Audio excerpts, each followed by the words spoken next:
Welcome to Lesson 2.2, all about the structure of the national government. In today's lesson, it's going to be pretty similar to last night's, but today we're going to focus on the structure of the executive and the judicial branches of the U.S. government. So here's your overview, and remember to take good notes. Now, the big picture of the structure of the executive branch starts with the President of the United States, but he doesn't exercise power just all by himself. He has to have help. Below that, you can see the office of the Vice President, and depending on how the President and the Vice President work together, the Vice President can take on certain initiatives or projects for the President and the administration. There's also something called the Executive Office of the President, or the EOP. These are the people who directly report to the President. So things like the White House office, which is below that, are the press secretary, communications for the White House, things like that. There's also the National Security Council, the NSC. These are people who give a daily security briefing to the President, and they have members on that council from all around the government that provide security information to the President. There's also the OMB, the Office of Management and Budget. The OMB provides budget recommendations, and they provide basically predictions about how much certain projects are going to cost or how many people we're going to need to do certain things to accomplish and carry out the role of government. Also reporting to the President are independent executive agencies. So these are agencies of the bureaucracy, of government, that don't fit inside of a broader picture called the cabinet. So there's basically different kinds of agencies that accomplish tasks of government. And later on we're going to look at those specific agencies and differentiate between them, but know that there are cabinet agencies like the Department of State, the Department of the Treasury, and the Department of Defense. And then there's independent ones, more like the CIA, where the head of that person, the head of the CIA, reports directly to the President, whereas in, say, the Department of State, you have little offices below that that report inside of it. Now, to become President, you have to be at least 35 years old at the time of taking office. According to the Constitution, you have to be a natural-born citizen, and you have to be 14 years a resident of the United States. So there's been a lot of debate over what constitutes a natural-born citizen. Generally speaking, the major interpretation of most constitutional scholars is that if you are born in the United States, you're automatically a citizen. According to the 14th Amendment, that is true. Or if one of your parents is a citizen, no matter where you're born, you are automatically a citizen. Now, in the last few elections, there have been a lot of debate over certain people because of where they were born or because of their parentage, of whether they were citizens. So, for example, John McCain was born in the Panama Canal Zone. That was a question as to whether he was a citizen. Even though his parents were citizens, so he was automatically a citizen, he's pretty much eligible.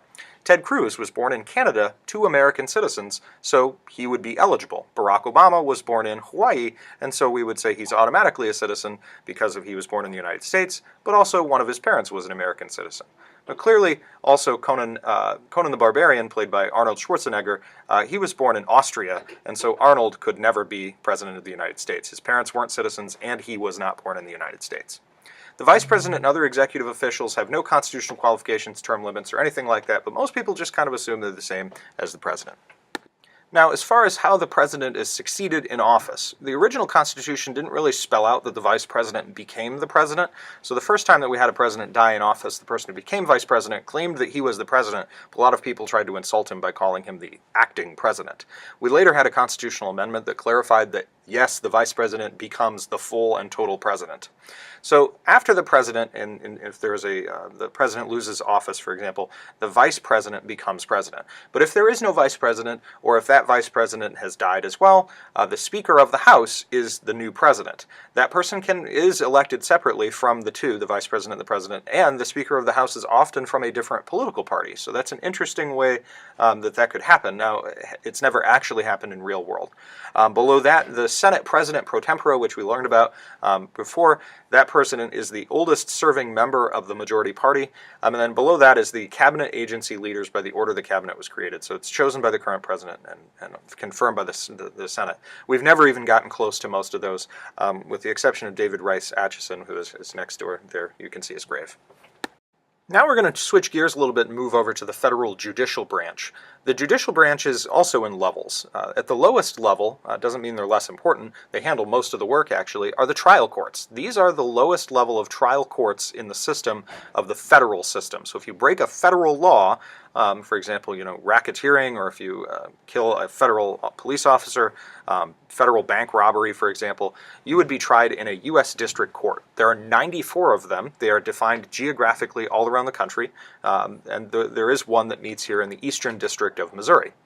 If you don't like how your case was tried in the district courts and you feel like you qualify to appeal it, maybe there was something wrong with your attorney or that your civil rights were violated, you could appeal it. Now, the U.S. Courts of Appeals choose which appeals they will hear. There is a Court of Appeals that meets in St. Louis as well, in the Eagleton Courthouse. There are 13 of them all around the country. So there are far fewer, but that level of courts handles the vast majority of appealed cases. But then if there's a dispute, say one Court of Appeals in California says one thing about someone's civil rights, but the one in Missouri says something different, then you've got a real problem. You've got to resolve how the courts of appeals have differed on a big issue. And that's where the U.S. Supreme Court comes in. A lot of times they'll take cases where there's been a difference in how the courts of appeals have handled an appeal, and that's the highest level of appeals. Very, very few cases get to the U.S. Supreme Court, and that's the building there below. Now, as far as terms and qualifications for the judicial branch, there are no constitutional qualifications. None. They didn't put them in there. You serve for life, and good behavior is technically the term.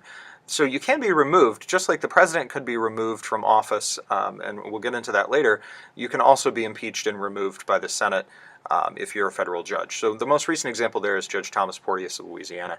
But generally they serve for life and good behavior, and there aren't really any qualifications for it. Most of the time they've been a lawyer and they've had a lot of experience related to the law, though. So hopefully you've taken good notes, and we'll see you next time.